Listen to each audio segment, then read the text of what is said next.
This is the best moments of the BBQ Central Show in 10 minutes or less. Ever wish you could re-listen to your favorite interview or segment? Do you enjoy hearing older shows for the first time in years? Then the best moments of the BBQ Central Show in 10 minutes or less is just what you need. Thanks for listening and enjoy the show. All right, let's do this. May the 7th, 2013, brought a visit from Connie of Connie's Recipe Corner. She's in for a quick hit talking about crock-pot minestrone soup. Love that stuff. Second segment today, Chris Bonemeyer. He's in talking all Code 3 spices. I learned a lot this show. Some of it maybe I didn't want to know. Anyway, let's get right to it. Here is Connie and Greg from May the 7th, 2013. And then we move on to the main course, which I'm always excited about. Which is a slow-cooked or crock-pot beef minestrone soup. Ooh, delicious. And I don't think I have done a soup before or used a crock-pot. So this time we're kind of going to roll those two in together. And what you're going to do first is have your crock-pot handy. Get out a saute pan, and you're going to use a boneless chuck roast, and you want to cut that into about 1-inch cubes, dust it with a little flour and salt and pepper, and then you're going to add that to your saute pan and cook it until they're nicely browned. It takes about 10 minutes or so. Then put that into your crock pot, and in that same pan, you're going to add chunks of your vegetables. So you're going to have celery and carrots that you're going to chunk into nice pieces, and a medium onion that you're, cut, leave them into good sized pieces, because after they've cooked for all day, you don't want them melting down to nothingness in your crock pot. And then put that in your saute pan after you've taken out the meat. Re-saute that for about 3 minutes or so until they start to get a little soft, and then just put that back into the crock pot with your meat. And to that, you're going to add a can of beef broth and a small can of diced tomatoes, and then a large can of crushed tomatoes.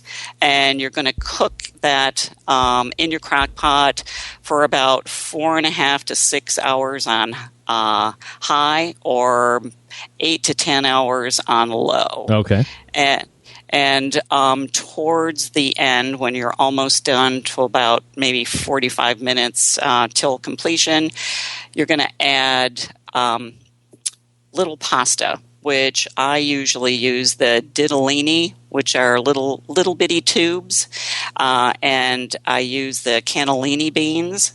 You're going to put that in just about 45 minutes until it's done, so you're not cooking them all day and they disintegrate. I know the recipe initially called for garbanzo beans, but yeah, I mean, they're just a hard, disgusting... Worst thing ever. I'm not looking to eat hummus with my minestrone. Well, and they just never get anything. They're not a smooth or creamy bean. They're just hard, and to me, they're no good. Plus, when I was growing up in Saratoga, in the mean streets of Saratoga Springs, New York, there were dudes. Was it Roman's Italian Market? Was it Roman's? Roma. Yeah, Roma's. Those bastards tried to give me candy-covered chickpeas. Forget it. I'm not falling for your trick, you bastard. Well, maybe that was the only bad thing that came out of that store, because that's truly the one wonderful. Searing memory that I have going into that place. Well, I think your other memory of that was also you hated the smell of it, because it had that wonderful smell of Parmesan cheese and really strong, pungent smells that were wonderful. I've grown to love that smell. Not so good for probably a little kid. I guess. And not candy-covered chickpeas. Those are the worst. Well, I really can't imagine that tasting any good, for sure. All right. Yes. So anyhow, getting back to our crock pot, in the last couple of minutes, you're going to add a small bag of spinach because that just needs to wilt down a little bit, and basically you are done. So when I make this, I usually make it on a day that I'm going to go to work, and I put it all together the night before. So in the morning before I head out, I just turn it on, and when I get home, it's basically done. So, it's a great meal. It smells good for Dad, who's usually home smelling it all day. He loves it, and I serve it with a tossed salad and some nice garlic bread, which is, always good. Absolutely. So that's the minestrone soup and the crock pot. And then finishing it off tonight, we have a key lime pie, which I may or may not be a fan of. To put in your request for a future show, please contact John Solberg via email at johnjon@thebbqcentralshow.com. Love Connie's Recipe Corner. Can't get enough of that stuff. Give that soup a try. Let me know what you think. Hey, are you following the Big Barbecue Show on social media? Easy to do. Much appreciated. It is at BBQ Central Show on Instagram and Twitter, and / BBQ Central Show over on Facebook. Please give the show a follow. It really helps more than you know. All right, let's jump into the second segment today. Here's Chris Bonemeyer from Code 3 Spices and a little bit of information that you probably didn't know. Maybe you didn't want to know. Anyway, let's go. 877-448-0433, Greg at thebbqcentralshow.com. Don't forget that May is not only National Barbecue Month, but it is National Masturbation Month as well. Thank God. Thank God we have National Masturbation Month. What would we do without it? All right, my first guest in the second hour and myself seem to be a kindred spirit of sorts. We have a hearty respect and appreciation for the people that are doing emergency services, the military, law enforcement, firefighters. He also happens to be a competitive barbecue cook and a rub purveyor. Let's go ahead and welcome in Chris Bonemeyer here to the show. First timer. Chris, how are you, buddy? I'm good. How are you, Greg? Doing absolutely fabulous, Chris. I appreciate it. Chris, did you know that May is National Barbecue Month? I did, actually. Did you know that May is also National Masturbation Month? I did not, but according to your show, I do now know that. Hey, well, I'm here to disseminate all of the proper information in a timely fashion. All right, Chris, before we get into exactly what we're doing here with Code 3 Spices, and the website, by the way, if you want to check it out, Code, the numeral 3 Spices, code3spices.com. Maybe a little background about yourself and how you got into the competition scene. Well, we started out a couple of years back. Both my partner, Mike, Mike's a local police officer here in the area, and myself started competing. It's been a lot of non-sanctioned backyard events, and we started doing really well in them. And with our spices that we had, we decided to go ahead and, through those events, to go ahead and start manufacturing them. The best idea behind it was that Mike had come up and said that he wanted to do something to give back to first responders in the military. So we bottled it, and that became our new way to get back to those great folks. Chris, are you guys a team that is looking to chase down Team of the Year honors, or are you just out there to do a handful of events and do it a little bit more for fun and publicity? We started out as a fun pastime, as a hobby. We started this year.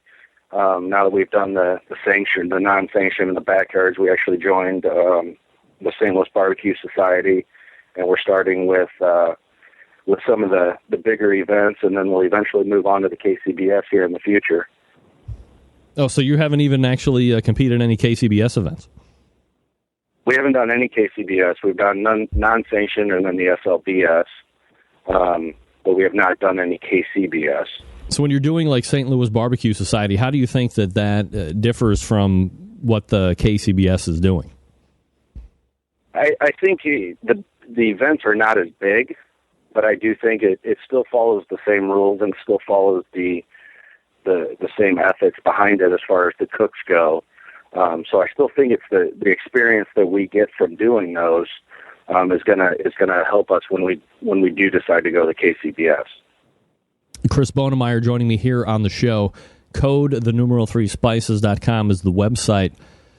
When you guys made the team, were you already making rub at that point and just parlay that into a business right away, or when did that portion of the team take place, getting into the rub business?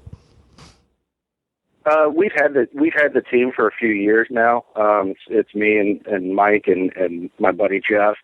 We've been competing for a few years, and we've been using the same rub. I mean, they're all my recipes that were created, and we've been using them. And once the idea came up, Mike's idea was to give back to first responders in the military, and my idea was to do it through barbecue. And the best way we came about it was to have these spices created and use our recipes to have them distributed. So the rubs that you are using now, or the ones that you're selling now, are the ones that you have been using in competitions all along. How does one go about building, a rub recipe? How many versions of, a backdraft rub or a grunt rub did you go through before you said, that's one that I'm going to stick with and start using in competitions? The majority of it started with the 5-0 rub. That was our initial base rub, and we've gone through many versions of that.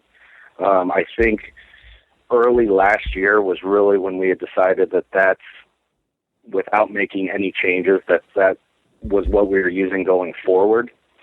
And then from there, I made modifications to our base to either make it a rescue rub or a backdraft rub as far as heat and variety goes. And since then, we've added the grunt, which is a steak rub, and also the sea dog, which is a Cajun rub.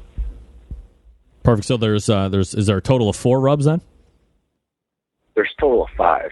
Oh, 5. All right. So we have the backdraft rub, we have 5-0, we have grunt, we have sea dogs, and I'm missing one. The rescue rub. That's right, rescue rub. Perfect. Now, are these now being produced like through a co-packer or a commercial packer at this point? Yeah, we have a manufacturer here in St. Louis that has taken our recipes. They are now mixing it, bottling it, labeling it, and we are picking it up for distribution. What kind of a process? I'm always interested to hear, from somebody that has painstakingly gone through the recipe process and quarter teaspoon of this, half cup of this, or whatever, to get those recipes honed in the kitchen at your house and being able to really do quality control. What kind of a process was it for you to find a company to make and bottle them for you? And were you nervous that they might start suggesting ways to change it or, make it taste better for less money or whatever?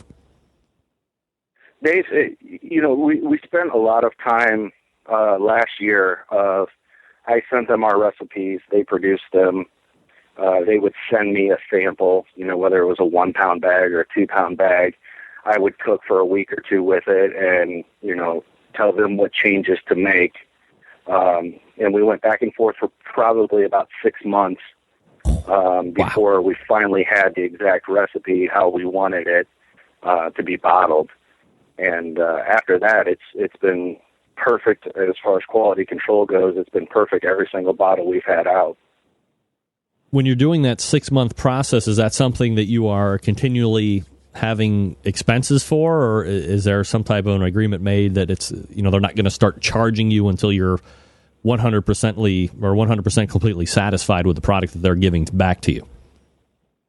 Yeah, until the product itself is up to the par, up to the standard that we want, and we want it bottled, there's no charge for it. It's a pure testing phase, and until they get to that, we continuously have to barbecue every single week until it's right. Chris Bonemeyer joining me here on the show. Chris, you have ties to law enforcement, military, so on. Code 3 Spices is not just a maker of rubs, as you had alluded to here in the beginning of our interview, but you have kind of this cause that is intertwined in the business as well, kind of giving back to those first responders. If you could maybe lay it out a little bit more specifically for us and what you're looking to do. Yeah, my business partner is a police officer, and this was part of his idea of a way to give back. My family's also involved in law enforcement, from my sister to my brother-in-law to my dad. We're all in law enforcement.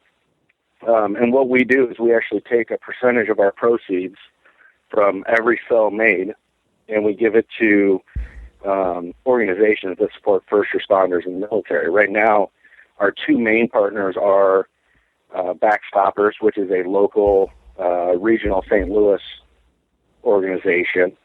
And then we also do Safe Call Now, which is a 24-hour crisis hotline out of Seattle, Washington. Safe Call Now, what they do is any first responder or military that has any sort of crisis can call their hotline at any time, and a first responder that has been trained will pick up the phone and help them out. We've just begun partnering with Responder Rescue, which is another regional to St. Louis organization, and also the International Association of Firefighters. We're doing a program with them also.